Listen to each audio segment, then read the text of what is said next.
Hey, Mike, how are you? I'm great. How you doing, Bob? Well, you know what? It's not Tuesday. It's Thursday, and here we are at Pop Culture SquadCast Live, coming to you. We're going to talk to a special guest tonight, and I'm a little confused. I'm not sure what day it is. I think it's Well, Thursday. I'm not. I know what day it is because I'm looking at you and not at Peacemaker. Okay. Well, there's that. It is a Thursday night. We are here live on Pop Culture Squadcast. We are going to, if you're watching us now, we appreciate it. If you're watching us later, we appreciate that too. Um, If you're watching us now and later, we're astonished. oh, the views go up. um, it's been 48 hours or a little bit less since we last spoke. Since then, significant things have happened in this world. You want to talk about any of them? Sure. Talk about all of them. Throw one at me. So currently we are in in the United States, the government is shut down with no end in sight. Opinions other than the fact that I am furloughed. Yes, and I regret that. And you're not the only person that I know, let alone you know, that are in that situation. And I mean, the administration is very good at dealing out threats, and occasionally they stand behind them. So I do have the eminent feeling that the worst is yet to come. Um, People have sort of this knee-jerk reaction: close down the government. That's good. They can't do any harm. Well, that's because you believed Ronald Reagan's lie that the government doesn't do anybody any good, which was bullshit then. We have this army, we have the post office, we have people who fix our streets and the interstates. That's all bullshit. And the longer this will go on, and the last one lasted over a month, the more we're going to understand how much we need the government, except for the MAGA idiots who don't understand shit. Your turn. Well, I'm not going to comment on that. So we are. I would like to say that I really love comic books, and I love the ability to escape into interesting worlds. I have spent the last couple of days doing some. Or today this is the first day that I'm not at work. Posted some clips and did some maintenance with Pop Culture Squad that we need to keep doing. And I don't have always all the time to do it, so I'm taking advantage of the time that I have. In the meantime, we're going to get to our guest really quick because we've already done our opening dialogue, as I like to call it, this week. But I did want to bring something, and I kind of waited on it last week, the other night, because I wanted to, give us something to talk about.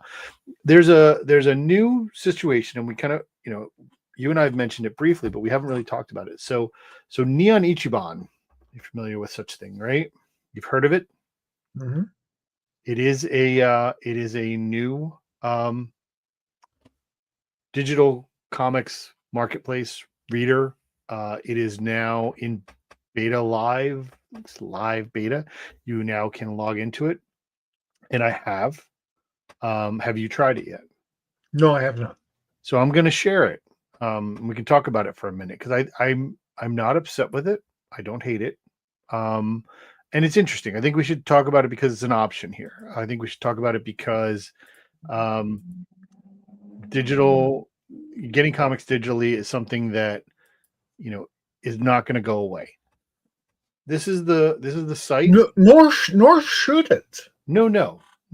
And we have and because certain billionaires have companies that do stupid things, we have lost what was the really good way of reading and keeping comics digitally. That's no longer a function. It's now taken everything about comics and thrown that away. So Neon Ichiban has some interesting concepts, right? So this is the front page when you get inside, and it gives you, different options to choose from. There's current new releases at, price. Some are a little bit less than comic price. Then there's a bunch of free stuff that they have. Some older issues, some older collections, some interesting things that you can go scroll through. Then there's some backlist stuff that is at different prices. There's if you see on the bottom here, the publishers that are part of this are Marvel, DC, Vault, Oni Press, Dark Horse, Distillery, and I think this is Kochana. There's quite a few comics. There's also a marketplace. One of the things about this is that the marketplace is someone buys a digital comic and they can sell it to you at a lower cost or a higher cost if you really want it, if it has some sort of value. Um, And so I'll give you an example. So I did put something in my collection. I got the zero cost volume of Cruel Universe. And so I can read it, I can sell it. And when you go to purchase something, it tells you what the options are. But I'm just going to open the reader for a second here so we can see. Okay, so this is the weird part, right? It does this. It auto puts it to panel by panel, which I hate. But you can. That's what it defaults to? I think it defaults, but you just double click on the viewer and you can go out of panel to panel. So I'm going back to page 1. Right. So this is the page 1, and I have this on this screen, which is vertical. So it's actually really huge and it really looks good, to be honest with you. Do you know what the resolution is?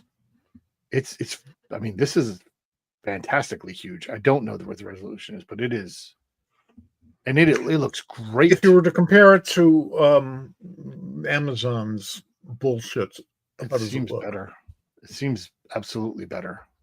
Good. Well, then I was going to check it out anyway. But... Oh yeah, it will look. I mean, I'm looking at it on this is a 27-inch diagonal monitor, and it's almost the whole screen. And it looks. See, great. I'd have to take down my mirror in order to have that. But I'm just saying, it's it looks great. I'm excited about it.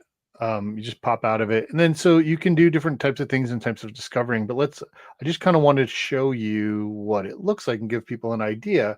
I really think it's kind of interesting. So this is a question. You can get signatures on a virtual copy. So one of the things that you can do, let me show you this. So this is new issue, right? So this is a digital copy of Absolute Evil, which just came out yesterday. You can buy this. You cannot download it off, right? I'm not sure how the downloadable stuff works yet, but you can sell it. And this one is not remarkable.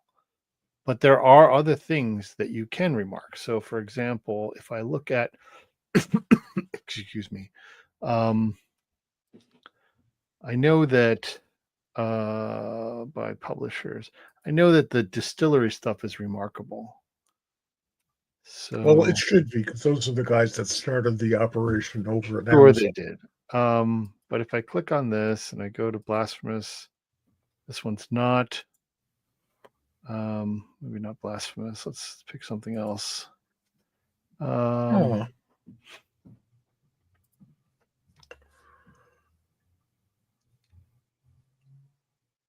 So this one is remarkable, right? So The City Beneath Our Feet, #1, you can buy it for $5 and you can get it remarked, which means that there will be a digital singular copy of this book that has a special remark on it that only you would have. Now, I know this is weird. I've heard of that plan for years now, and I know a couple of folks who've tried that, and that seems fair to me.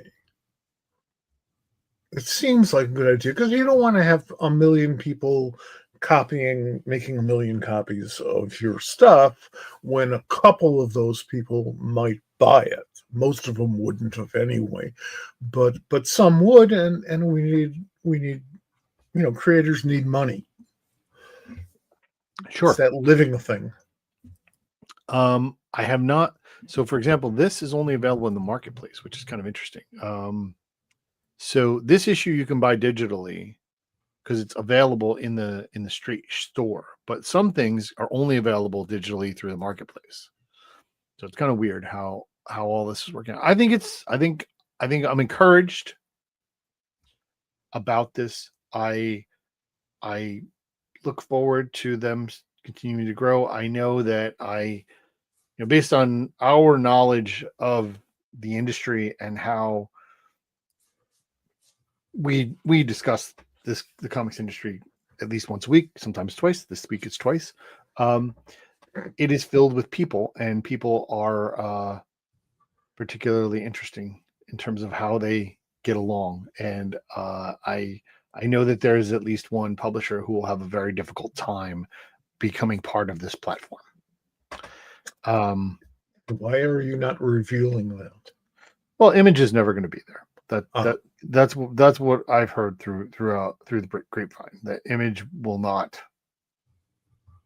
because of certain other commitments and personalities. The Image is probably never going to show up on this, and that is problematic for any platform that cannot get at least the big three, preferably the big seven. I agree with you, but the big two of the big seven are so big that it could change the game. I have a belief about digital comics that is oddly enough sort of tied into my political worldview. I know that's hard to believe, but in 1978, when Time Warner, or actually it was Warner Communications, canceled half of the DC line, and I wrote a press release about that, and the head of Warner Publishing, a guy named Bill Sarnoff, a wonderful human being, said, we're saving trees here. Why don't you say that? And I said, great, phenomenal, which is true because 3 trees were chopped down for every 1 tree worth of comic books that we were selling. So I thought that the math worked out really well with that. And it's even more important today because we have fewer trees and we need the water and the oxygen that trees give us. It's hard to be collectible, and it sounds like these guys kind of have some of that going for them right now, and I like that.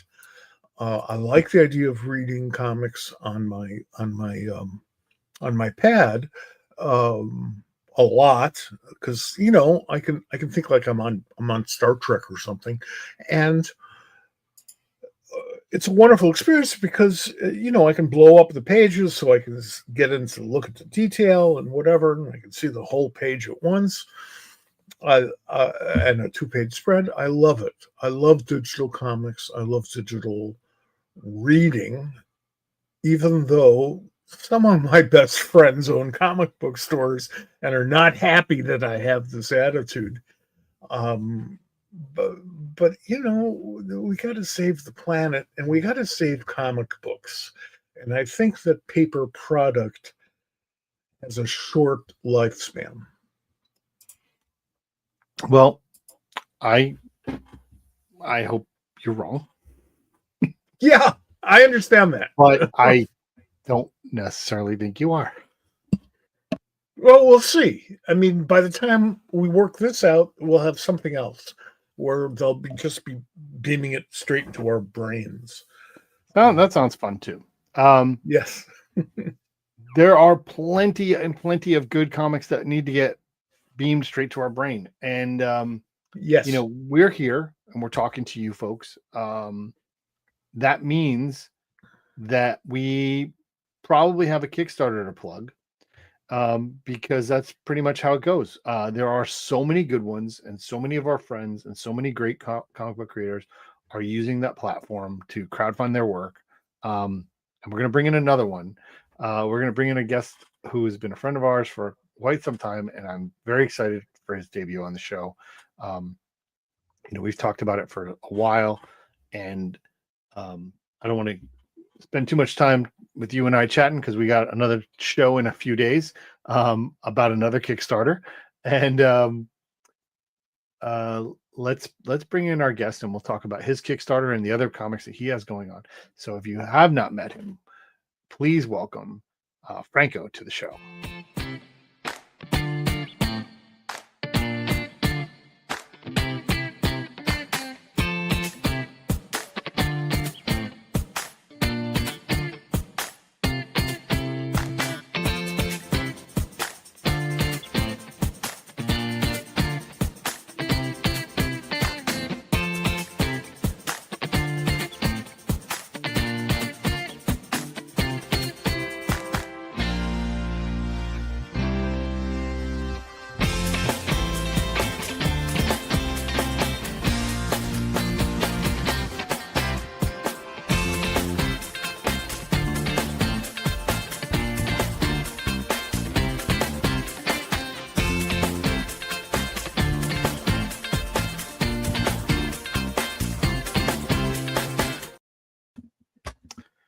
Hey, Franco, welcome to the show. Hello, how are you? Gosh, I feel awful. I just heard Mike go off on that rant about papers and trees, and you just flashed my whole catalog up on screen, and I feel bad about all those books. I'm sorry, Mike. You shouldn't feel bad about any of them. Yeah, I mean, first of all, Bob just showed the world about a dozen of my favorite comics.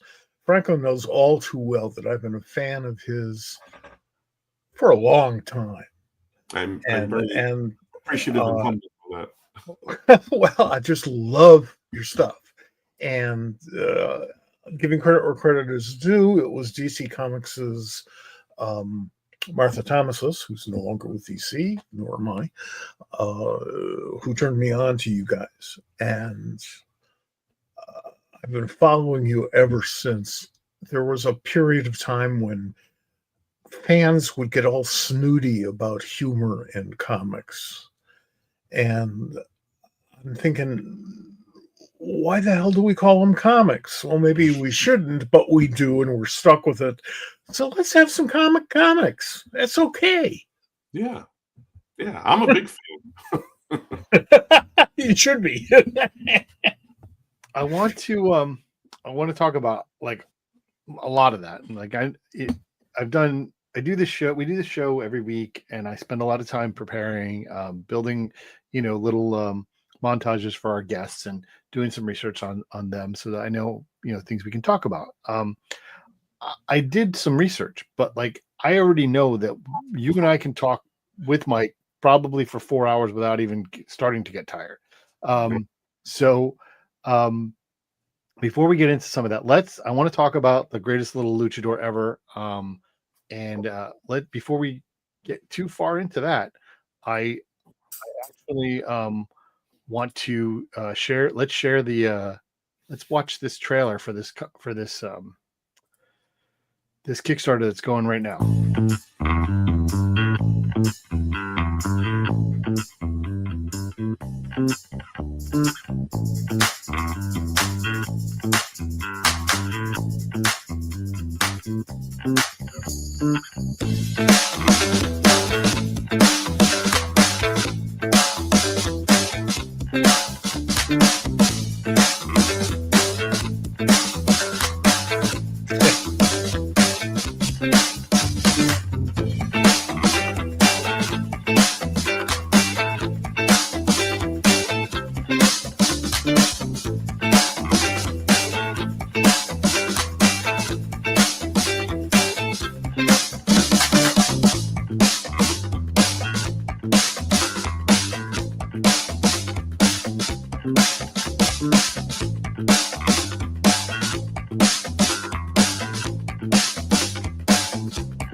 All right. So awesome. I want to give the folks a little bit of the intro here. Is that the path to being the greatest Tenicio of all lucha libre is one of honor. Even if it means messing with the bull and getting its horns.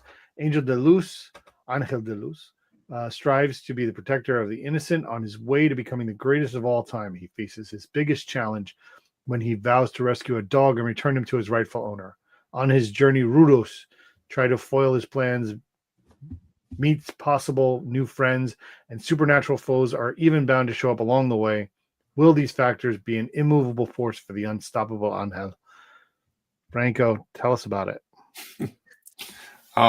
Yeah, it's a project that I came up with my son. We wrote it together. He's 26 and he wants to be a writer. And I, being of the arts, I'm fully supportive of that. But also being a writer, I told him that he probably needs a daytime job. So he has that. But I found out that he's a pretty good writer, and it's not just because I'm biased and he's my son and I want to help promote him, but he's actually a pretty good writer. But he's young and inexperienced, and I wanted to do a project together with him, and the reason we chose Kickstarter for this instead of trying to look for publishers was this project was a little bit different. I wanted to do something different with it, and publishers don't really want you to experiment if they know you from kids comics or something like that. They want to know what they want from you, what you've done before. So this was a little bit different artwork, a little bit different story wise, and I figured Kickstarter was a good place to experiment. The one thing I'm learning quickly is that all ages family friendly books are not real conducive with Kickstarter. It's been kind of a struggle to get this funded. We're about 75% of the way there. And you're going to get there. I mean, it's good. We absolutely encourage it. I'm backing it. I do see that, but that's we can talk about what that means in terms of what Kickstarter is available for. But I gotta say, when this first launched and I saw it, and immediately kind of reached out to you, and we kind of started planning this because I didn't know about this ahead of time, but the fact that Nick is writing it with you, I'm super excited for. I'm super excited for him. Yeah. The first Kickstarter we did about a year and a half ago, and it was for a game that my friend developed. I was a high school art teacher for 24 years, and my friend who developed the card game was a math teacher at that school, and we were talking, and he goes, I said, why don't you just do this, and he goes, well, I need an artist, and I'm like, I do that. So it was a fun thing that I kind of did on the side, and we got it funded. And these are characters from that game, but you don't necessarily have to have the game or anything. It's just separate and completely apart. My son came up with the story, and I said, oh, that's fun. Let's, I wanted to try this new kind of like watercolor pastel thing, and that's what I did. And I'm like, let's just throw it against the wall and see if it sticks, and see what we can do with it. And pulled in a couple of favors from my friends like Art Balthazar and Scoot, who I've worked with forever. Scoot McMahon, who I'm doing Ninja Kaiju with. And they've contributed a couple of covers and stuff. And we'll see. I think we're pretty confident that in the next 7 days we'll be funded, and we'll see what people think. Comics, and I say this all the time, but comics is part of show business, and all of the rules and standards and traumas of show business are in the comics field, which means that I didn't necessarily compliment comics when I just said that. However, there is one thing that everybody gets when they get into showbiz, when they say, I want to be a actor, singer, whatever. And that is, yeah, fine, have something to fall back on. Now, everybody's told that by their parents, except my daughter. I never said that. and I'm still trying to decide whether that was a good idea or not. It's been about 30 years. So that's good, but you're also a very experienced teacher. So you seem like you are either the exact right person to work with your son, or you're the exact wrong person. Now, I know you're not going to say, no, this really sucks, even if it does really suck, which I highly doubt. Yeah. I think But we how is that? How is that dynamic working with your kid? Yeah, I thought it would be kind of weird, honestly, because we have very different taste in things, and even though we like a lot of the same things, but he's a lot younger than I am, and one of the things one of the things I've done in my career is I've collaborated with a lot of people, and I find that to be really fun. I think it brings a different dynamic to the projects, because I've written projects by myself. I've done the artwork for projects by myself. But given the chance, I think I'd rather collaborate with someone because it's always easier for ideas to flow for me when you get to bounce them off somebody else and they're like, no, how about this? Or what about this? Or what if we do this? So it's a very organic process that just seems to fuel me when I'm working on stuff. Again, my son, so I'm a little biased, but he's a great kid. He's always been a great kid, and he's a great kid. I'll give you that. I like him a lot. He's a nice guy, and he's grown into a mature, responsible adult. And I will give full credit to my wife for that, because as you should. It's definitely not from me.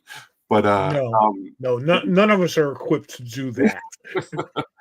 Yeah, but he's a good kid, and he's fun to work with, and we just get along. So it was just a fun experience, and we have a couple of other projects that we're kind of toying around with and looking to maybe send out to publishers or more Kickstarters down the way. Well, it's interesting that once this is off the board, right, then it's a lot easier to sell. Hey, this we have something that he's already done. You know what I'm saying? Like I get the people are expecting something from you, but now you bring someone else into the mix. Maybe you feel more uncomfortable with that approach on things. But like, first of all, I'm all on board on the Nick train. So I expect. Yeah, you talked to him quite a bit. Yeah, a long career from him, and he's a good kid. I agree with you on that.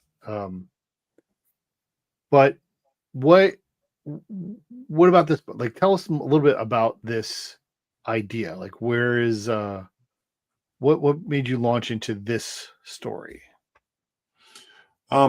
Yeah, we've always liked wrestlers. We watch wrestling together. That's one of the things we kind of like. And again, when we did the card game, it's called the LXT game, card game. We had it on Kickstarter. My friend developed all the characters and the mechanics of how the card game works. Don't ask me how it works. I have no idea. I can't even play it if I wanted to. But I said to my friend, if we're going to do this, I'd like to do the artwork, but I need a story component, And I said, what if we did a companion book that gives a little bit of background of all the characters? And that's one of the things I did with my son. We developed all the backstory to all these characters that were in the game. It had a horror twinge to it. And Nick really kind of shined with some of the stories, and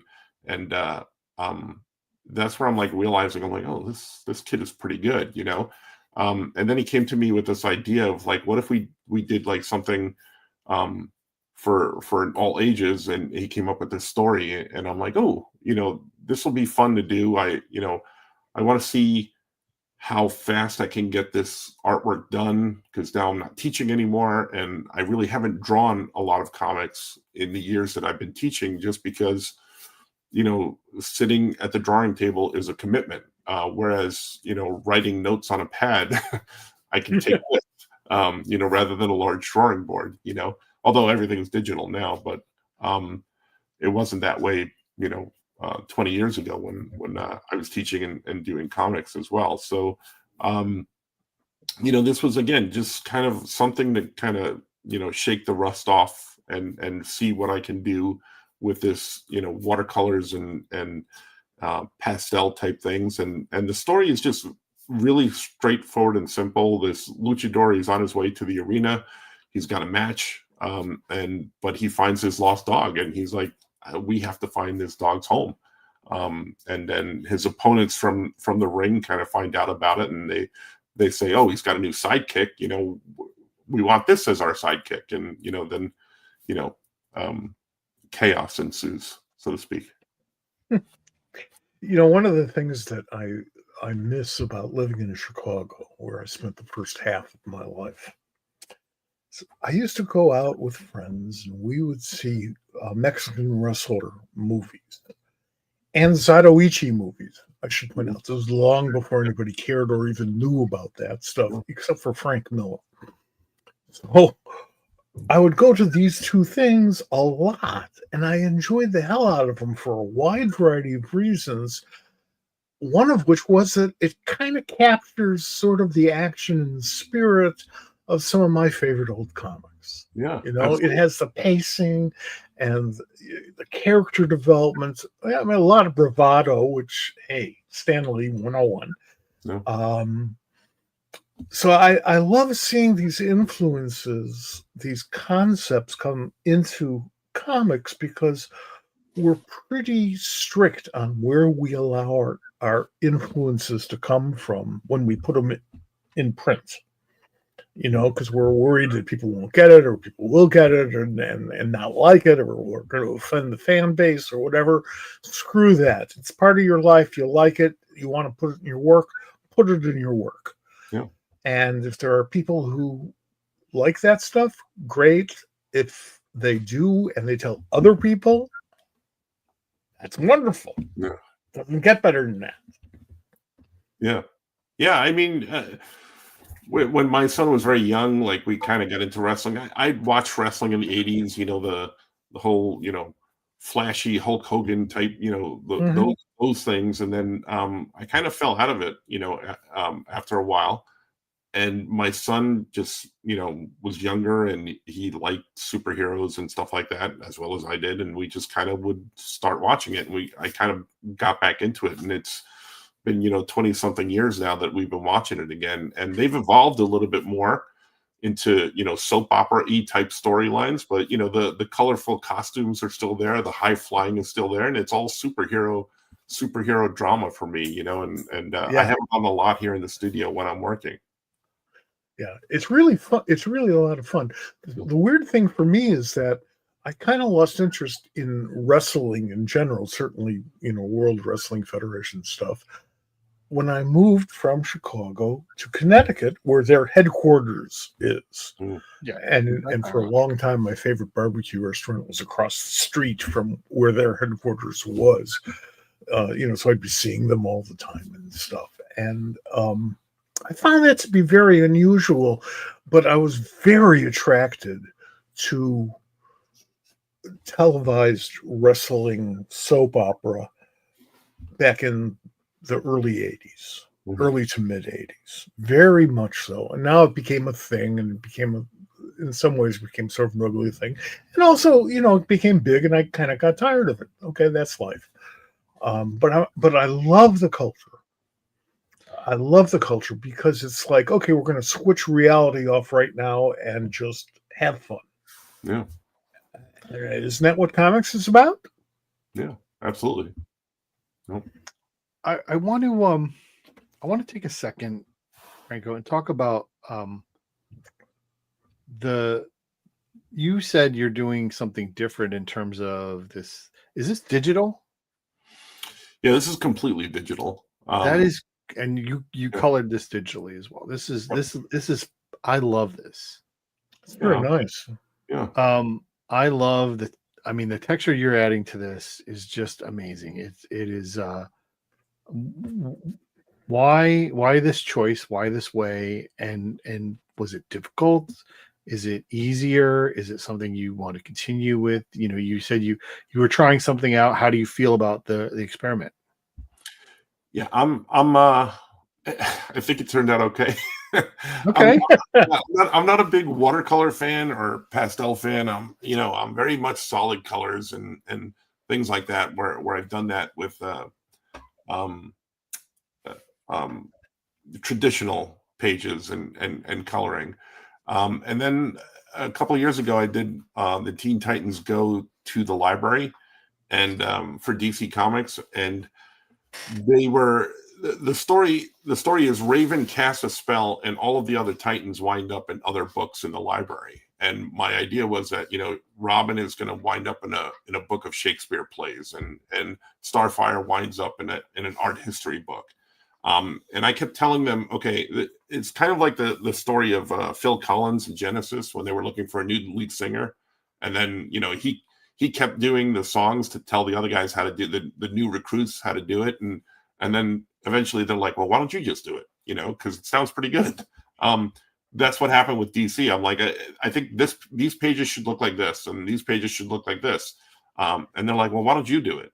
And I'm like, well, I'm teaching full time, and I don't think I can. I can't devote that much time to it. And then this thing happened in the world.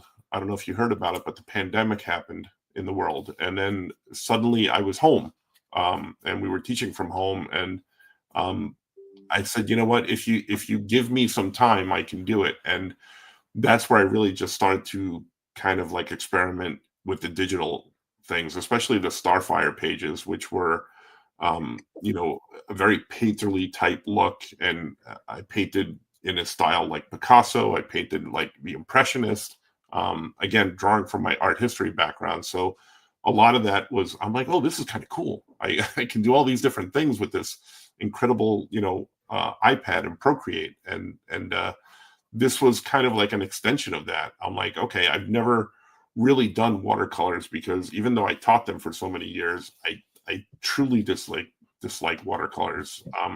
They are just not a thing that you can control. What do you mean by that?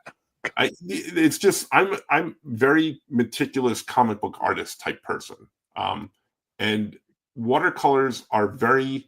You put them down on the paper and they just spread across the paper. And there are artists who are amazing at watercolors. I am just not one of them. But I'm like, this is a beast I want to try and control. And I think the digital aspect of it gave me a little bit more control than actual watercolor on watercolor paper. So I said, let me tackle this and see what it does. And I did a few pages. I'm like, oh, this is kind of fun, and let's just see. And I showed it to Nick, and he had this story, and I'm like, let's do it. Let's see what comes out. So it just boils down to the whole Kickstarter is just let me see. Let me see right. This. Yeah, but I mean, it looks great to me. Well, the editor in me was watching what Bob was just showing us all, and I was thinking, well, the colors for superheroes are all very strong and very prime colors. And therefore, for the whole wrestling superhero motif, you got even more of that because you have less detail and, more big solid color blotches. So over that watercolor background that you've developed, those guys are popping more. Yeah. They really are, and they're more in your face. Thanks. And hey, it's superhero wrestling. Come on. That's the way it's supposed to be. So I think you fell into something really cool. I should also point out the first time I ever saw an artist with one of those Apple pens and an iPad was when it first came out, the pencil came out. I was doing an appearance at an Yeah comic store in Harrison, New York. I like that store. And I did. I haven't been there in a few years, but I do too. And there you go. And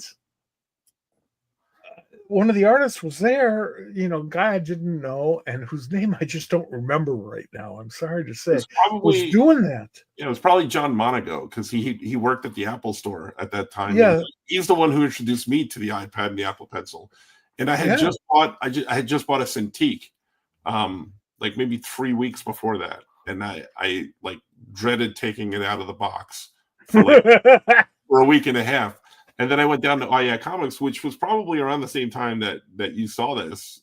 Might have even been the same night. And he's showing me this wonderful gadget, and I'm like, "What is this? What can you do with this?" And he let me play around with it. And like a week later, I went out and I bought one. And you bet.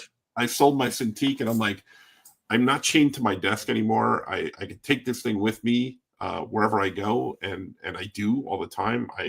My entire comics career life is on an iPad, from stories to drawing to everything. My schedule, my calendar, everything is on there. So if I lose that, and it's backed up to the cloud, right? Yes, yeah, yes, yeah. When it rains, words of Neil Brennan, to the cloud, white people, to the cloud. Well, I don't think I did a really good job that day as a guest at the store, because I was so fascinated just watching him draw it. And there's something, it's, you see artists draw all the time, and it really isn't any different, right, from an observational viewpoint. But if you look at the artist while he's doing it, you can see it's different. You can see what he's not doing, what he is doing, that pen and ink people or pencil and ink people would have to do differently. Right. And it's really fun. Yeah. One of the things about teaching is I was teaching kids how to, draw or paint or do this. But the one thing you don't hear a lot about is that how much you learn from the kids.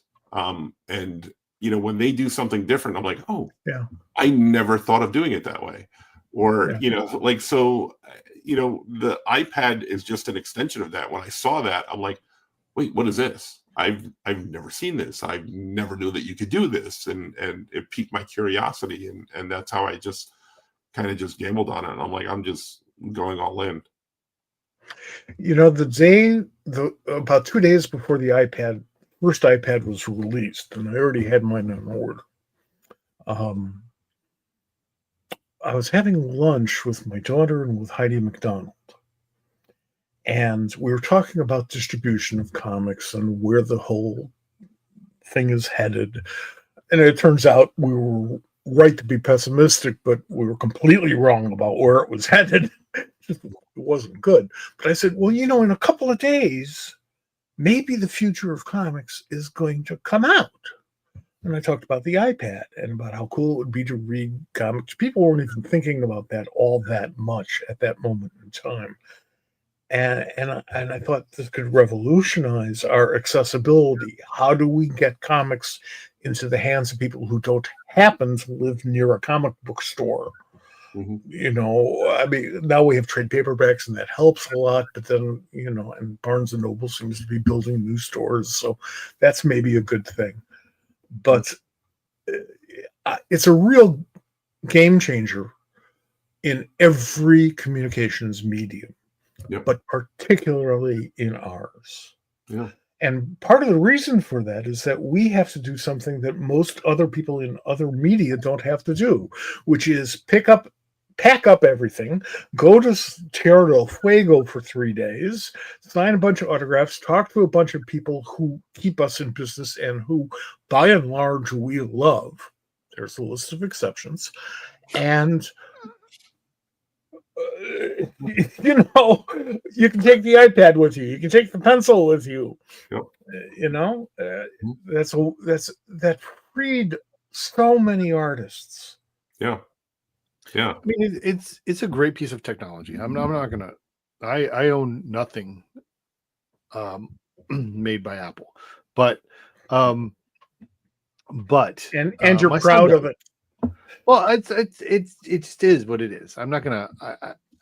It's fine. But my son does. My son has an iPad and he has a pen. And he's not in the creative arts. He's in STEM and science and stuff like that, but he is able to take advantage of some of those things in ways that the way that he was able to manipulate his, display to work for him and things that he needs. It's great. I want to come back a little bit to your origins, because we've kind of talked about it. You were an art teacher for a long time, and have I was we talked about when you were getting ready to retire, and finally you've retired and kind of gone past that for now. But you also, during a lot of that time, were working, I would say, full time in comics at the same time. How did you get to be a teacher, and why did you also have the second career? I think it comes from my strong immigrant background. My parents coming to this country and working their entire lives, and I watched them work very, very hard. And I grew up in restaurants. So one of the things I knew about what I wanted to do when I grew up was to not work in restaurants. Yeah. because it's a hard lifestyle. I don't regret any of the work that I did for the many years in restaurants. It put me through school. It bought me a house. It provided for my child. But I knew I didn't want to do that. And my father was sat me down and he said, in a couple of years, I'll be retiring. This was, 20 something years ago. He goes, I want to give you the restaurant. And I'm like, oh, hell no, it's not. And he goes, well, this is all you've known, what are you going to do? And I said, originally I went to school, for art in college. And then, I wound up getting a double major, one in art and one in film communications. And because I thought I wanted to work in film, and I did. I worked in some aspect of that, and I did some commercials, and then found that, oh, I'm doing all the technical stuff. What I want to do is I want to be on the creative side of stuff. I want to be the guy writing the movies and stuff like that. And then I was always doing artwork for here and there. I dropped off with it for a little while, but then when I went back to work at the restaurant, because he had gotten hurt and I went back to help, I started picking up the pencil again and started drawing again. And I'm like, oh, you know what? Comics, I think, is what I want to do. And I did a few independent books, and but they weren't selling. It was paying for them by myself, paying the printing. I was writing, drawing, everything. Flesh and Blood was way back when. I'm just saying. I mean, this is your first comic cover. Am I correct? It's issue 2, so it's issue 2. So you penciled this. Yeah, I did a couple of other books for Brainstorm Comics. That was back then, but it was right, issue one. You didn't do the cover. No, Jim Ballant did the cover for that one. But I did. This is Grifter. I don't know. I want to know. I want Mike to know. This is Franco pencils, Jimmy Palmiotti inks. Am I correct? Yeah. Mm-hmm. Yeah. Which is freaking great. Yeah. Jimmy can handle some inking pretty damn well. I'm just saying, it's a great book. It's a great cover. Yeah. He also feeds me chocolate Twizzlers at comic book conventions. Jimmy's an awesome guy. Why wouldn't you? So I'm sorry, I interrupted. Back to I wanted to do comics, and I was doing Flesh and Blood, which was a more real superhero looking comic book, and I thought I'm not getting this thing out in a good amount of time. It was taking me 3 or 4 months to do an issue, and I said I need to be out there more. So in my infinite wisdom, I said, well, let me try something cartoony, because I could do that faster. So then I was trying to do 2 books at once, which was Weirdsville and Flesh and Blood, and it worked sort of, kind of, I guess, in getting them out there, but they weren't selling. And I needed to get work, because I knew I didn't want to be in restaurants. And my wife said to me at the time, she goes, oh, I think you'd be a real good teacher. And I'm like, no, not me. But then I said, you know what? Let's try it. I went back and I got my master's in education, and at first they placed me in elementary school, and I'm like, oh hell no, this is not the place for me. The kids have boogers and they want to hug you, and it's just, I found my direction in high school, and I'm like, oh wait, you could tell the kids to sit down, shut up, and draw, and they kind of sort of do. So that's the direction I went, and I was lucky enough to land a job in a district that wasn't too far from my house, and but I always did comics, and everybody would always tell me, like when they found out I did both, everybody would always tell me, you're gonna have to pick one or the other. You're gonna have to quit one of these days. And I'm like, yeah, you're right, I probably will. And then 24 years later, I finally did, and I quit teaching to draw comics. Well, some people are slow starters. Yeah. What can you say? Actually, you're the type of person that I hate. Oh, good. Because so many of my favorite restaurants have gone out of business because the owners couldn't pass them on to the next generation. The next generation said, "No, that's way too much work. I saw you," And then the restaurant goes away, and I'm very saddened by that. But I don't hold you responsible because you're doing other stuff that's just as good. Oh, good. Thank you. Oh, I appreciate that. We're gonna come back to the Greatest Little Luchador, but I want to talk about something that's coming up next month. Let's give you an opportunity to talk about Chase Speedington. You've been mentioning this to me for a year or so, at least, not longer. Good. Yeah, I've been working on this for like 7 years, actually. Yeah.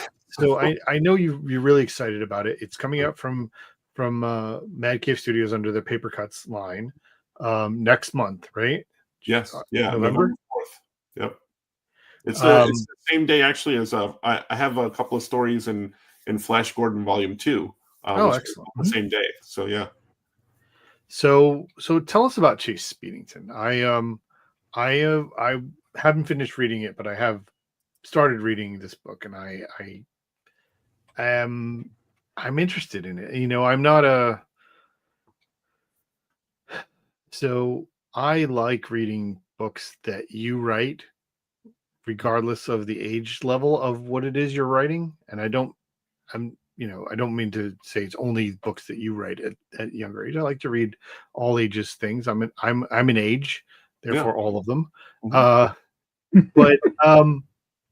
But tell us a little bit about Chase Speedington. What inspired it? Mike Hartigan, who's the artist on this book, lives in New Zealand. I've never met him. Really? Yeah, he's just awesome. amazing. He's just an amazing artist, and he started following me on social media, and I'm like, oh, who is this guy? And look at this amazing stuff that he's doing, and why is he not working on anything? And what's going on here? What's his story? Type thing. That's a good question. Yeah, I reached out to him, and apparently he didn't believe it was me when I reached out to him, and he kind of like ignored me or kind of brushed me off. And I'm like, no, it's me. I want to talk to you about possibly doing some sort of project. And we finally got to talk, and I just thought he was an amazing artist. And I pitched him an idea, and I said, would you want to do this, and we can try and sell it? And he's like, yeah. So we started that project, and it was optioned out from under me before he even really got started. Option means that I was paid some amount of money, and they were going to do something with it, and nothing ever happened. So there you go. It's the stories of Hollywood and other things that never come about. But it's show business. Yeah. Well, I felt bad that I'm like, oh, we're going to get started on this project, and now we've got nothing. And I said, listen, you were willing to put time and effort into an idea that I had. What do you have that you would want to do as a comic? And he had been putting up images of Chase Speedington in the stuff that I liked. He was doing all sorts of superhero stuff and all this other stuff, and he was doing Chase Speedington because it was his own character. And he goes, well, we could do this. And I'm like, great, if this is what you want to do. And develop the story, and talk to him about the story, and he liked the story, and let's try and do this. And we did, but it was a tough haul to get it published. We took it to a bunch of major companies, and they all kind of turned it down. And then Paper Cuts looked at it, liked it, and wanted to proceed with it. And it's a story about a kid who his parents are missing, taken by an evil entity, and the head of that entity is a villain called Eisenfaust. So it's they've taken his parents, and he was his surrogate mother is the queen, basically, of this country, and she has all these assets, and she's got the secret guard, she's got the gadgets and stuff like that. So if you think of like James Bond kind of mashed with Indiana Jones, but in a much smaller kid frame, that's Spy Kids too, a little bit of that in there. Yeah. Mm-hmm. So he's got some smart people around him. He's got his dog with him, and it was just like a fun romp around the world. And I just pulled in all these facets of things that I love. And we talk about, it's called the first book is called the Last Dragon's Breath, and it's about dragons, which I love dragons. So there's a whole bunch of history about St. George in there and stuff like that. So there's just stuff that I pull in that I like, and Mike just did an amazing job with the artwork, and I just love the book. I love that it's labeled as volume 1. Yeah. Hopefully there's going to be a volume 2. Yeah, fingers crossed. When I was in journalism school, I was told never, ever label something as volume 1. Yes, and break that rule. Oh, yeah, it really was. I understood why immediately, because I was a comics fan. I still am. And back in those days, DC and many other publishers would not label their first issue as number 1. Not because they were afraid there would be no number 2. Often there wasn't. But because you couldn't get it into Canada. Because Canada, at that time at least, said, well, no, you can't get the periodical postage rate unless you're a periodical, and you can't be a periodical with 1 issue. Yeah. No. So that mystery was solved. That's weird. For me. And then I immediately violated the rule I was taught. Of course. Of course you did.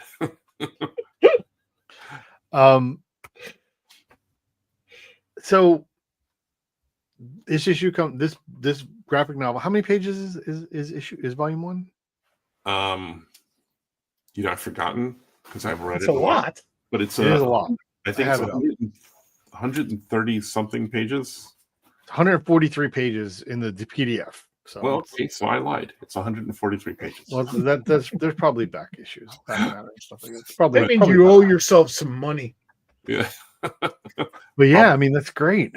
Yeah. I like I said, I've started reading it. I enjoy it. I think the artwork is just fantastic and relatable, and I like the way the story is running. There's a lot of intrigue. There's definitely something to keep your attention from page to page, and I love that. Oh, thanks. You also been working on Flash Gordon, and as the 1/3 of the people on this screen who has not worked on Flash Gordon, I would like for you to tell me what that's like. You want me to tell you what it's like working on Flash Gordon? Yes. It's great. We had a lot of fun on it. I'm working with my buddy Art Baltazar on it. Actually, volume 2 is a bunch of different artists and writers. So Art and I did the bookend, like the starting story and the ending story, and then the ones in between are by all the other artists and everything, because there's a setup story. And I wrote a story that my friend Chris Giruso illustrated in this, and there's one that I illustrated as well. But working with Art has always been a lot of fun. And when we were working on Patrick the Wolf Boy way back in the day and the other stuff, you know, and eventually the Tiny Titans, when we worked on that, people always asked us, how much research do you do? And the answer was always none. We just read them all when we were growing up. Right. So I guess that was the research, but yeah. Like, I would never ask Art how much research he does. That just seems like a question I would never think that there would be an answer to. He has I love Art so much. Yeah, he almost has like an almost idyllic memory for these things. Like, you know, I believe that too. Yeah, he remembers stories and he remembers costumes, and you know, it's a running joke. Like, for the longest time when we were at conventions, someone would ask me to draw something, like, "Oh, can you draw this character?" And I think I have costume dyslexia, because I would always get the colors wrong on the gloves or the boots or something like that. You know, I remember sort of the costume, but you know, I would always lean over to Art and say, "Oh, do you remember what this guy's costume looked like?" And he goes, "Yeah." And he'd draw it for me so that I could draw it for the guy. Yeah. So, you know, I'm like, it's not like he's going to pick out his phone and find a picture. He's just going to draw it for you. So that's what I mean, the idyllic memory part. But you know, it's always been that kind of like, we remember the stories, and that was just, you know, fun to pick and choose and make our own stories from. The same thing happened with Flash Gordon. You know, we watched all the Flash Gordons when we were a kid. Of course, we saw the 80s movie, but we both had seen the serials, the Buster Crabbe stuff and stuff like that. So, like, you know, we're like, "Oh, let's do this, or let's do this, let's do this." So, you know, it's just kind of like reminiscing about what we had seen as kids and like translating that to a new story that we were working on now. So, a lot of fun. It's always fun working with Art. Of course, that great late 80s Dan Jurgens run, which was fantastic. Mm-hmm. I don't know, anybody who may have edited that might be on screen. I edited some of that. That was one of the worst experiences of my life, but not the Dan Jurgens part. Dan Jurgens performed heroically. I would throw his bail anytime he needs it, except now that he killed off Superman. I don't think he needs it. Still, I have a story about that, about getting costumes wrong. When we were doing the world's greatest superheroes newspaper strip for the Tribune Syndicate at DC, Marty Pasco was the writer, and George Tuska was the artist. I'd worked with George very briefly when I was a teenager on Buck Rogers. It was really cool. But by this point wait, hold on. Time out. When did you work with George Tuska? When you were a teenager?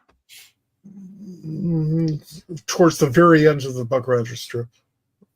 When were you working on the Buck Rogers strip when you were a teenager?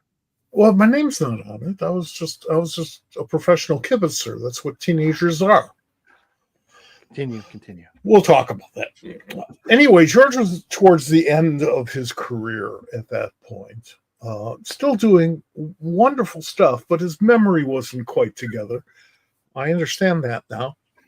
And sometimes the pencils would come in and the costumes were wrong. And we had to have them fixed by somebody other than the inker, because Vinnie Coletta was the inker and he would just erase it. I mean, that's it. It would just be gone. And when he turned in, I swear this is true, Batman with Wonder Woman's boots on, I thought there was a problem. Oh yeah, I think we got a problem here. But that happens, and I was sympathetic then, but I'm much more so now. See, Franco, you get to a story that involves Mike as a teenager and Vinnie Coletta. I mean, how what more do you want? Yeah, it's insane. And the possible Batman dresses as Wonder Woman story. I think. Listen, don't think that hasn't happened. Yeah. Hey, look, if Bob Kanigher were still alive today, it would be a mini series. There you go. So I want to talk a little bit about Art. I mean, he's not here, but like, that's a partnership that you've had for 20 years now or more. more. Yeah, going on almost 30, What's like, that like, with you guys? Anybody who doesn't know Art Baltasar, he is the one of the most laid back people you will ever meet. And a He makes Barry phenomenal artist. Como look like a speed freak. Phenomenal artist, great storyteller. What's your collaboration experience like? he's like, honestly, he's like the brother I never had. We just kind of fell into it. We met at a show where there was nobody at the show. There were like tumbleweeds going down the aisles of this show, and there was someone who was criticizing my Weirdsville book and pointing out everything I had done wrong. Now, mind you, I wrote, inked, edited, published the whole thing myself. There was nobody else. And he's telling me, oh, you spelled this wrong on this page, or you did this wrong. And I'm like, yes, thank you, sir. Yes, thank you, sir. And then it got to a point where it was like about a half hour of this, and I just snatched the book out of his hand. And I said, well, you know what? If you don't like it, you don't have to read it. And that's about as testy as we get. And at that moment, Art happened to walk by, and he says to me, he goes, oh, hey, you sell a lot of comic books that way? And I'm like, who the hell is this guy? And then Sounds about right. Yeah, and then he proceeds to sit down and set up right next to me, and I'm like, great. Now I got to spend the whole weekend with this idiot, probably making comics. And then the second thing he said to me is, he said, hey, you want to trade comics? And I'm like, you just heard that guy's review of my comic, and now you want to trade comic. But we kind of hit it off that weekend, and it turns out at the time he lived about 20 minutes from where I live. And I said, hey, you want to come over and have pizza and we can watch wrestling? And and that's what we did. And he had Cray Babies and I had Weirdsville, and we kind of did a crossover, and then we created Patrick the Wolf Boy together. And then that just kind of snowballed into everything that we've done in our careers. And we've always done things on our own, but we've done things together, and our path just keep going this way as we go down the road of life. And I have no complaints about it. I will work with that guy anytime, anywhere the opportunity arises with. Both of you are, in my book, major talent. Oh, but together you have the 1 + 1 = 3 situation, which happens in the creative arts from time to time, but rarely. And it's all like, wow, look at this. There's some extra magic here. Yeah. And that only comes from a friendship, I think, where people know each other's brains, they know each other's synapses. Yeah. Yeah, we've never had an argument, ever. We've had discussions, we've had heated discussions, but it's never been an argument.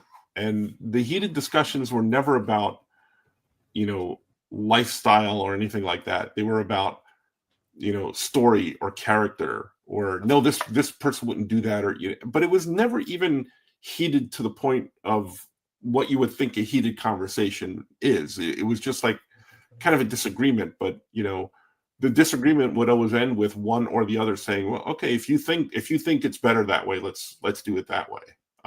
And that's the way it always was. Most of the stories when we were writing them were, if they were funny and we, through the tears, we can get notes down on paper, we knew that was funny. And that would go in the book. And then we did other things. We did, real comic books. We did the Green Team for DC. We did Green Lantern books for DC. We did, Billy Batson and the Magic of Shazam, which was one of my favorite books that we did with Mike Norton on the artwork. So it was just, we're just comic book fans. We love the medium. We love telling stories, whether they be funny, whether they be heart-wrenching, whether they be, scary stories. I love horror stories, and I've done a few of those books in my time. It's just, I just love comic books, and so does he. And that's kind of, I think, the basis for everything that we've done. Is at the heart of it, it's a love of comics. And the luck of the draw the two of you got together. And Yeah. of all the billions of people on this planet, Yeah. you two clicked. Isn't that amazing? Yeah. Yeah. Absolutely. On that note, we do have a comment that I thought you should share in case you haven't seen it. So it says, Bunkmaster B on Comics says, just wanted to let Franco know that I've loved reading his work along with Art Balsar, both of my children. It's so nice to have whimsical and delightful story we both love. Thank you, Bunkmaster, for watching and sharing that. Yeah, that's nice. That's great. That's what makes me want to do more comics. I've had, kids come up to me that it's the first books that they've read. I've had grandparents that have read Tiny Titans with their grandchildren. I've had, other people come. A book that I did that I cherish. It's like trying to pick my favorite kid, and luckily I only have one kid. But my comics are my other kids, and I can't pick between them. I did a book called The Ghosty Owl, and I had this Sarah Richard. With Sarah Richard, who I love and adore, and she's like my little sister, but she's just such an amazing singular talent. I did that book, and I had a woman come up to me at a convention and talk to me about her lost child, her child that she lost, and it was like a gut punch to talk to this lady about it, but you don't know how you're moving other entities on this planet with what you're writing in your stories, with what you're writing in your funny stories, with what you're writing in your horror stories. You don't know how you're moving them. But when they come up and they tell me things like what that person just said, it makes it, it makes it concrete for me that this is what I'm supposed to be doing. I love doing it. I love telling stories. If nobody paid me to do comics, I'd still try to be raising money on Kickstarter somehow, or just making pamphlets with a copy machine and handing them out. I think it's just something that I'm always going to be doing. And one of the many moments in my life when I was just kind of a little cynical about where the comics business was going, and I'm cynical about everything, so why not comics? I went to the MoCA convention. I think it was the first one, might have been the second, in New York City, the beautiful Puck building. And MoCA is indies. Today we call it an indie convention, but in those days it was just self-publishers and guys, men and women, putting together, 16-page stapled comics and stuff, and doing some arts and crafts as well. None of it was what we consider to be the comic industry, and I didn't know any of them personally, or very few. And it was a wonderful experience because, as far as I was concerned, this is comic books the next gen. It was actually the gen after that, but okay. And and that's where our future is. It's the same enthusiasm that I've seen from my generation and from the two generations of comics professionals before me. It's the one thing that so many of us have in common. Do you know more than maybe one or two people who just think, it's just a job and that's it, 9 to 5, boop. They couldn't care less afterwards. I don't know any of those people. Right. Yeah. Well, if you ran across them at conventions, and Art and I would talk about this all the time, is like we would go to conventions to help, promote our books, what we were doing. And we would go there and we would meet, Joe Smith sitting at the table next to us. And he had a book, that he did. I'm like, oh, that's a pretty cool book. But the next year at that same convention, we would go and Joe Smith wouldn't be there. And I think that's kind of the difference. Like he would be there for maybe a year or two, but he wouldn't have anything new the next time. And then the third or fourth year, he just wasn't there at all anymore. And I think not only do you have to have the love for comics, but you also have to have the perseverance, because this is, there's nothing that you can do all the books you want, but if you have to do the books and you have to do the work, and you have to have new work, and you have to keep going.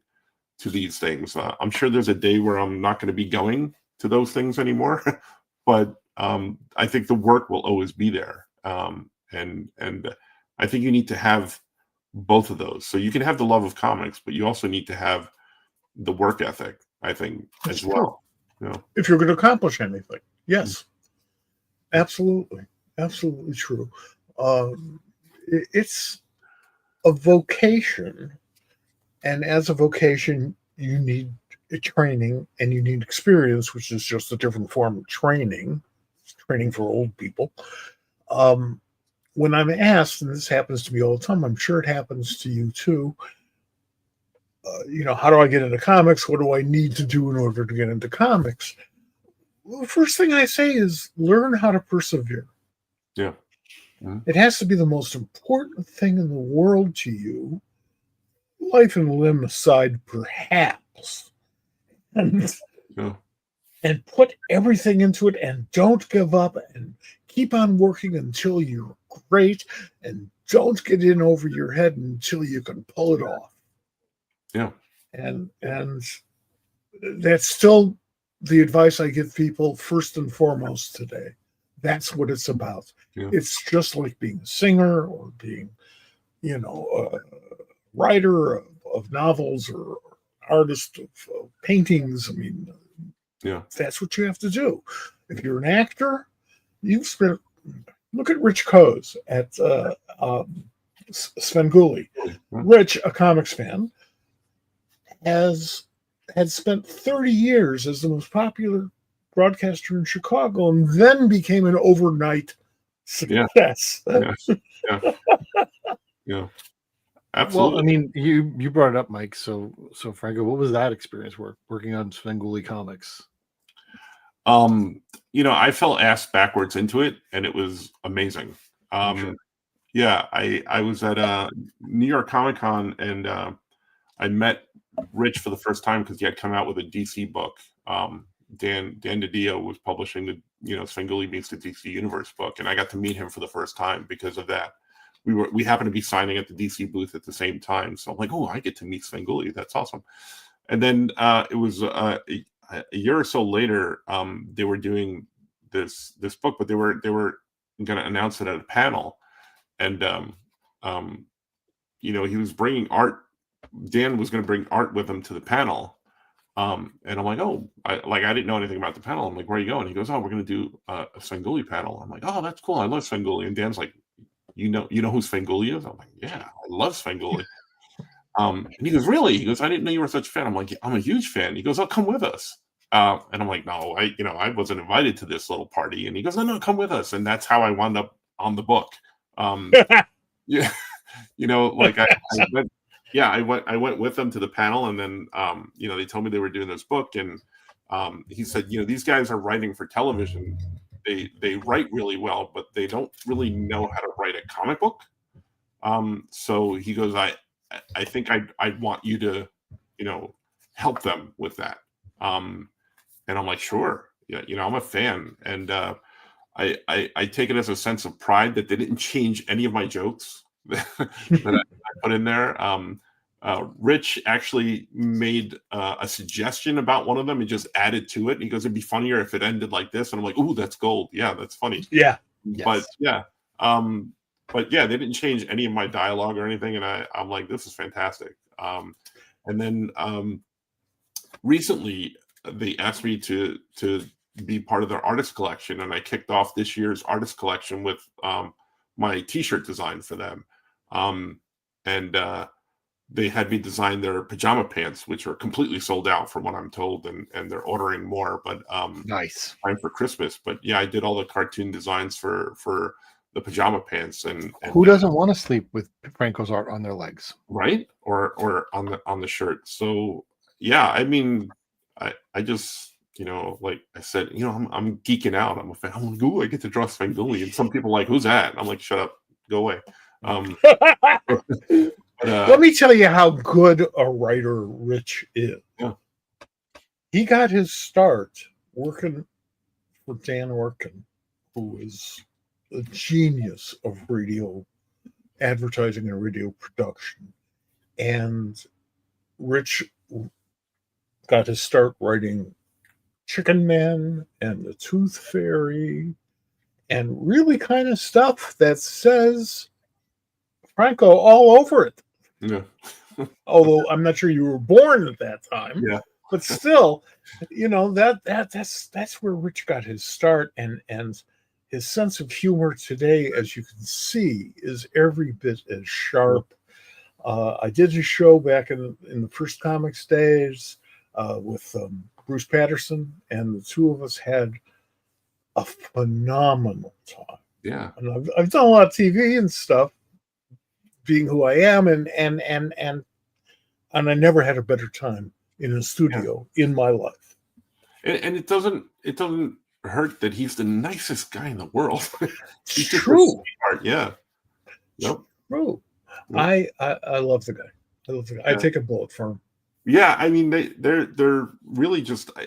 I did the design for the shirt, and they were in San Diego this year for the first time ever. Sven Gulli really? San Diego for the first time ever, and they were signing right upstairs from where my booth was there, and I'm like, oh, I gotta go see them, because I just want to meet the rest of the Sven squad and say hi to Rich and thank him for letting me do the shirt. And Jim Roche is the executive producer of the show and everything, and he's like, do you want to get online and get it? I'm like, no, I don't want to cut the line. I just want to say hi and thank you. And man, they just they got through the line, and then they had to go somewhere else, and they just took the time to sit and talk. And like, he introduced me to the whole gang, and he's like, this is the guy that drew the new shirt. And they're like, and they all knew who I was. And I'm like, my my head was blown, but it's just such a nice guy and so funny. And I love the show. I watch it almost every Saturday. If we happen to be out, I don't, but yeah. Well, the three of us know a lot of the folks who've done these shirts and stuff for Rich and for MeTV. And every time one of our friends does it, I remark at how they're doing some of their best work. There's a reason for that. They were inspired to do that. And I'm sure that you guys got a lot of that positive feedback from those guys, as you were working on it, at the approval stages or what have you. My respect and admiration for Rich and for the whole Sven Gulli phenomenon knows no bounds. Yeah, just super nice guys. Yeah. And that's true with Jim too. So, we did. There was another comment here, which I enjoyed the fact that Bunkmaster B also had no idea that the Greatest Luchador was going on. So good for this show getting that out there. If you aren't aware of it, we're going to get back and talk about it before we let Franco go. But wherever you're watching this or listening to it, there's a link in the comments right now to the Kickstarter, which ends in another 6 days, and it's going to get over the hump and get funded. And I know that's going to happen, and there'll be more of this. I'm excited for it. I think it's going to be a fantastic thing. I want to transition just for a minute because we have you on here, and I don't know when we're going to get you back on. I hope to do that soon. But in the meantime, coming out early next year is also from Paper Cuts and Mad Cave is Ninja Kaiju. Yeah. Unleashed. With Franco writing and Scoop McMahon drawing. What you want to give us a synopsis of this guy here? Yeah, Ninja Kaiju is about a ninja, and the sole job is he a kaiju, a ninja that's a kaiju. The sole job of a ninja is to be as stealthy as possible. So that is the number one job of a ninja. So he's hired to break into a secret laboratory, and he gets splashed with this secret formula, and it changes him into this big giant Godzilla-like kaiju, and he is no longer stealthy. He is like foot stomping, and everybody in the city knows he's there. So it's a contradiction in terms because the ninja turns into a kaiju, and there's a whole story behind it. So I'm not going to give it all away, but that's the crux. That's the crux of what happens. And when do you think this will come out? This comes out in February of 2020. February. So yeah, they actually wanted to schedule it on November 4th, but I'm like, no, Flash Gordon is coming out November 4th. Chase Speedington is coming out November 4th. I think we should put some distance between the two. Yeah. Not only that, but you're tempting the fates there. Yeah, a little bit. But yeah, Ninja Kaiju, like Chase Speedington, it's going on almost 7 years. It took us to get that to publish. Ninja Kaiju was actually going to be what the Greatest Little Luchador is. It was going to be a Kickstarter, and we were going to do 6 issues, 1 issue at a time on Kickstarter. I got a call from Adam, my editor on the Flash Gordon and on Chase Speedington, and he wanted to talk to me about something about Flash Gordon. And I said, "Oh, yeah, that's great. I just need to get this to Scoot." And he goes, "Oh, what are you giving to Scoot?" And I said, "Oh, it's this book that we're working on that we're going to be doing Kickstarter for." And he goes, "Oh, send it to me. I'd like to take a look at it." I'm like, "Sure." And I sent him the file. And thinking that we're going to do this as a Kickstarter, he called me the next day and said, "Yeah, you're not doing a Kickstarter because we're picking it up." And I'm like, "Oh, okay, That sounds sure." good to me. Yeah, so, that's the way life is supposed to go. Listen, right. I mean, so Chase Speedington took 7 years to get published, and Ninja Kaiju took all but a day to get to get approved. So that's how it goes in publishing sometimes. I mean, let's take a second and just give credit to Adam Walenta, is the Adam you mentioned, who is the editor of both Chase Speedington and Ninja Kaiju, and is pretty much the executive editor on paper cuts for their original stuff. He's a comic book creator in his own right, and former DJ and Renaissance man of all types. But I think it was a great hire for Mad Cave to bring him on in that role for that age group of reading, and I think he's made good choices along the way. Yeah, I've known Adam for years and years and years. Sure, we go back way to the independent days, and there was a time where I'm like, get away from me type thing with with him, but we've been friends for so many years, and then when he got this job and he talked to us about Flash Gordon, I'm like, sure, I'd love to work on Flash Gordon, but then the working relationship. The one thing I could say about Adam is he's an amazing editor. He really is so good at that, and but he's also a songwriter and a performer, and he has his own book, Punk Taco, that he does with his son. But as far as editors go, he's been so great to work with, and the fact that I get to work on such cool projects like Flash Gordon and Chase Speedington and Ninja Kaiju with him makes it all the better.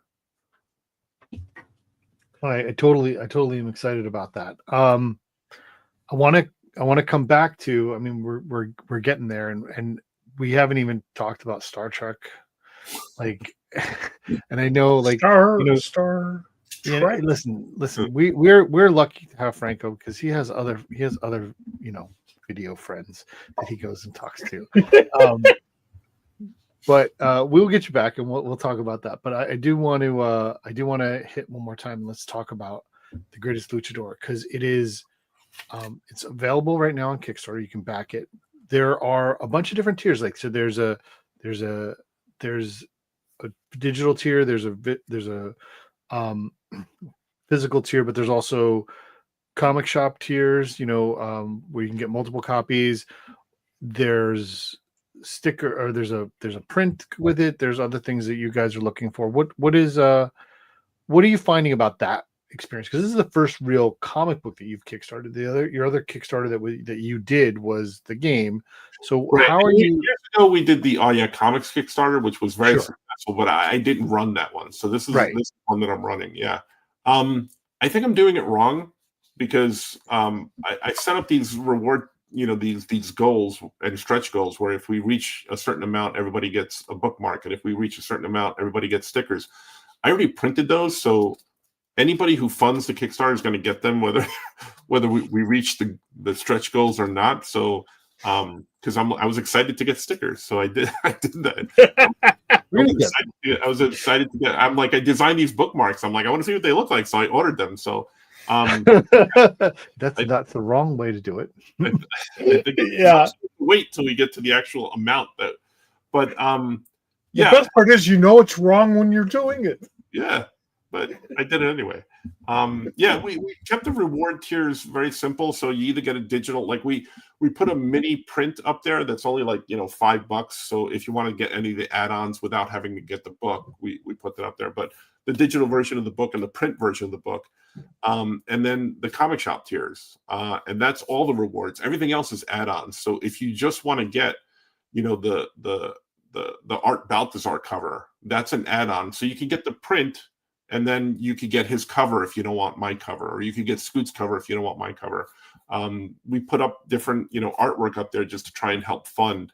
So you could get some original art. We did a sketch cover version of the book. And we put up artwork up there, and I just put up a tier today where if you want a comic book cover drawn, or if you want a t-shirt design drawn, or if you want, artwork for your podcast or whatever you're doing, you could get that tier to help fund us. So, cool. We just want the book in print, and I'm trying to get it done any way I possibly can. I've been hustled Charlie all my life, so why stop now? Do you have a tier where like you'll come over and cook dinner?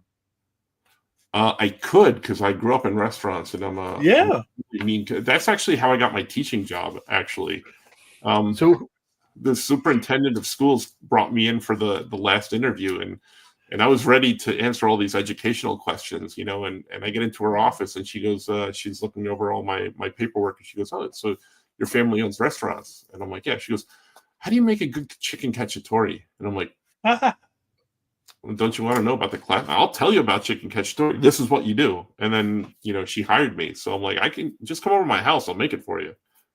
So who cooks in the Aureliani household? Me, I do. You are the cook? I am the cook. I do all the cooking. My wife, as she's told me many times, cooks just for self-preservation, to basically eat. But she hates cooking otherwise. And but she likes to clean, which is great, because I hate that. Wow. Yeah, so it's a great relationship where I cook, she cleans, and that's the deal we've had for. And also, I don't go outside. I don't do the landscape stuff. I stay inside and draw. That's just what I do. So that's the deal we made way back when.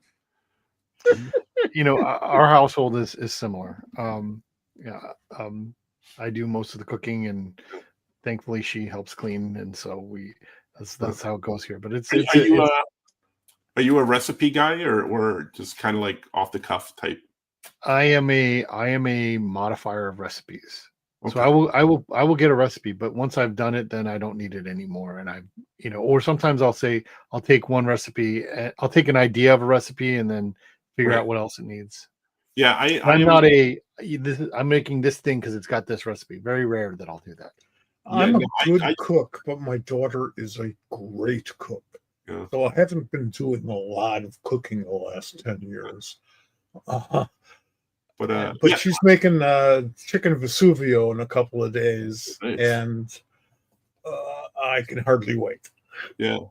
I cook, but then my wife is like, "Wow, this is really good. You should make it again." And I'm like, it's like, or she'll say, "Oh, you remember that dish you made like a couple of weeks ago? You should make that." And I'm like, I forgot like what I put in it. Sometimes I'll write stuff down afterwards because or as I'm doing it, or I'll remember things like I do have like a base recipe for ratatouille. But there's certain things I do differently to it, and luckily my mom's cousin asked me for how I made it once, so I have the modifications that I made to it in our Facebook chat. So if I ever remember, I can go back to that. Yeah. We should do a cooking show. Well, there you go. Well, just so you can eat. Yeah. All right. Again, the greatest little luchador ever. I'm so excited for it. Franco, thank you so much for being here. Thank you so much for doing this. We're excited for you. We're excited for the other things you have coming out. I'm sure that there's other things we haven't even talked about yet. I'm sure there's things you can't talk about, which I'm excited about as well. Yep. Thanks for being here, man. Thanks for having me, and yeah, I look forward to coming back. I have a few projects on the horizon that I'm working on, and I can't talk about yet, but I'd be excited. Our door's always open. I have always enjoyed talking with you, but this hour and 15 minutes or so, it's been spectacular. Thank you, sir. And I'm a big fan of yours, so I appreciate you having me on. All right. And for those who are going to be at New York Comic Con next week, you are going to be there. Where are you going to be at? Artist Alley Table A1 or Awesome. A2, depending on if they put art first or me first. So all right, great. You're going to be. We're always at the front, but like sometimes he sits there and sometimes I sit there. So and how they number the tables, but Artist Alley. It depends on how far you run, like which one gets there first, right? Like, yeah. Oh, contest. And then you will probably be at some make an appearance at Baltimore Comic Con the following week. I'm hoping to. That I have some family stuff happening, so my schedule is really iffy, but I'm really hoping that I make it. Well, Mike and I are both hoping to see you there because we'll see you there. And again, thanks so much, and everybody go out and back the Greatest Little Luchador Ever on Kickstarter. You only have 6 days to do it. Wherever you're watching this, wherever you're listening to this, make sure you go and grab it and figure out a way to get a copy of this great comic that's coming out. It is also Nick Ariel. Yeah. Nick's comic as well, and I can't do it. I'm sorry. I definitely need to practice, and that's why that's why it's just Franco, right? That's why it's just Franco, and that's why he signs his books NFA, because everybody always screws up the last name. Sure, that's fine. And also, 6 letters is a lot easier. Well, let me tell you a quick story before we go. I middle school and high school, 7 years of school, I never missed a day. I had perfect attendance for 7 years. When I graduated high school, they gave me a plaque commemorating all the years of attendance, and they spelled my name wrong on it. So I still have the plaque somewhere. It's somewhere. That's awesome. So yeah. All right. Great. Thank you guys. Thanks so much for being here, Franco. Thank you very much for being here. Really appreciate it. Great. Thanks, guys. Thank you. Another great time. 2 shows this week. We have a show next week. I want to take a second and add that in, let you guys see who we're going to have next week. A Kickstarter is happening, and we are going to have some people on launch night. We're going to have Paul Eza and Casey Cavedo with issue 2 of Heroes and Zeros. Paul was on the first launch night of Heroes and Zeros #1, and he's going to be here this Tuesday is when that Kickstarter is launching, so we're going to talk to them. The following week, we are working on some people. I can't reveal it yet, but it might have something to do with Baltimore Comic Con to some degree. In the meantime, everybody, please. Doesn't Dean Haspiel have a Kickstarter coming up? Like the week later. Okay. He'll be here the 20th. All right. Or 21st, or whatever that day is. That the weekend after Baltimore. The week after Baltimore Comic Con. Right. Dean will be here. We have other people in the works. We're going to be here. We're going to just keep coming back and giving you comic content and pop culture content and political comment when we have to. And hopefully things will get resolved. And I'll be in a much better mood on Tuesday. And and if not, I'll be here in a cranky mood, and we can talk about some comics, and it'll make me happier. For so many reasons, I hope that next Tuesday is a better day for Earth. Sure. For Earth. Thank you, folks, for coming by. Take it easy. Thanks, everybody, and we'll see you later. Tuesday.